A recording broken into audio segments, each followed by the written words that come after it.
ఆటలాగా పాటలాగా నేర్చుకుంటే రానిదంట స్నేహమంటే ఏమిటంటే పుస్తకాలు చెప్పలేని పాఠం అంట కోరుకుంటే చేరదంట వద్దు అంటే వెళ్ళదంట నేస్తమంటే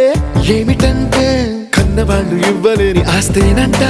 ఇస్తూ నీకై ప్రాణం పంచిస్తూ తన అభిమానం నీలో ప్రతి ఒంటరి తరుణం చెరిపేస్తూ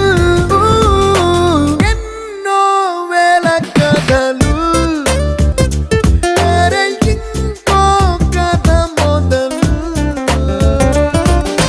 छोटी छोटी छोटी छोटी छोटी छोटी बातें छोटी छोटी बातें बातें मीठी मीठी मीठी मीठी मीठी मीठी यादें मीठी मीठी यादें यादें